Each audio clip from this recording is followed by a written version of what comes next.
皆様こんにちは。すべてがうるさい。ついに原神のバー 4.5 が実装されますね。ムトラスです。相変わらず新しいキャラも魅力的で楽しみね。確かに新しいキャラにイベント、七星召喚のカード追加など、楽しみな要素がたくさんあります。うるさいからやめな。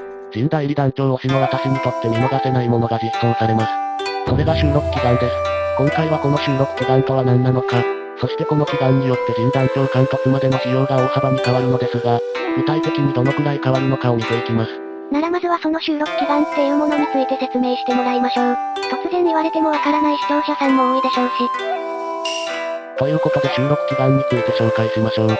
収録祈願はバー 4.5 で新たに実装される期間限定のガチャですね。9A にあるように、各キャラクター、武器のガチャなのですが、終焉規定によって特定のキャラ、武器を確定できるようになっています。仕組み的には武器ガチャと同じ仕組み？正確にはイベントガチャと武器を足して2で割った感じですね。収録祈願の天井までのガチャ回数はイベント祈願と同じ90連。天井も2回で計180連で欲しいキャラが確定なのですが、この収録祈願が終了しても、武器規定同様、ステージはリセットになります。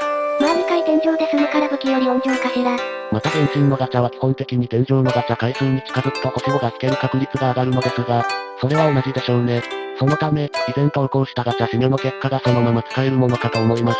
原神プレイヤーの半数が93連以内に目当てのキャラを引ける計算だったわね。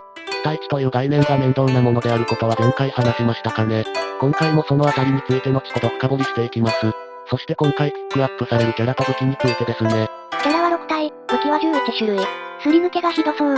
実はこの収録祈願、武器とキャラは別々になっているようで、キャラが欲しいのに武器を引いてしまったとか、その逆も起きないようにはなっているようです。そうなんだ。この紹介していない点は収録祈願が一時的なものであること。限定キャラでもイベント祈願に3回以上登場したキャラのみは対象になるということです。今回はクレイ、アルベド、エウルアが限定なので、毎回半分が限定になるのかなと勝手に思っています。根拠は？なし。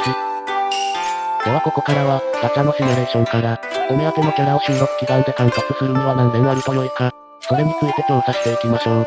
今までの完全に前座だからね。ここからが耳寄りな情報かも。あくまで正確な計算などを行わないシミュレーションでの推定なので、100% 信頼できる情報でないことはご了承ください。まあ参考情報ってとこね。ぜひ配信者さんに検証してもらいたいですね。多分配信者破産するで。やり方は以前の動画のガチャシミュレーションと同じで、巷に転がる情報を元に制作したシミュレーションプログラムで結果を出力してるだけです。まずはおさらいも兼ねて、星5が1体引けるまでのシミュレーションから始めていきましょう。確実に180連以内では引けるわけだけど、具体的に何連あたりで引きやすいのかは知りたいわね。ということで1100万連回分のシミュレーションを行った結果がこちらです。こちらが目当てのキャラが出るまでの回数を集計したものです。半数の人間が78連でお目当てが引けるという結果ですね。以前見た時もそうだけど、よく見る期待値93連と合わないのよね。あくまで期待値は平均値なんですよね。神引きや悪運による外れた値の影響があるわけです。さらに原神のガチャは確率が一定じゃないので、実際は確率が上昇している部分に引ける人が集中してるわけです。そこでシミュレーションの全ての結果をグラフにしました。80連の直前で跳ね上がってるわね。この跳ね上がってるのが最新値の76連ですね。ここで引く人が最も多く、引けた人の 6% が76連目で引くようです。そう聞くとそこまで集中してないように聞こえるかも。パーセントは小さいですが、集中自体はしています。期待値はこれも考慮していないので、かなり実際とずれた結果になるのです。あとは160回直前のあたりで確定天井により集中してますね。このあたりは最新値などからも判断できないので、グラフにした方がわかりやすいですね。ということで収録祈願で1体は手に入れたいという時は、この結果の 99% ライン超えの160連以上は用意しとくといいかなと思います。シミュレーション的には 80% から 99% は9連しか違いがありませんから、150連用意するなら160連用意しましょう。すり抜け覚悟なら80連ですね。少なくとも半分の人間は80連で達成できそうですからね。以上、収録祈願での1体あたりのガチャシミュレーションの結果でした。一応言っとくと、このプログラムはイベント祈願のガチャ締めをそのまま使ってるから、実際の収録祈願のガチャ確率とは異なる可能性があることを、もう一度言っとくわ。では貫突までのガチャシミュレーションの結果を報告しましょう。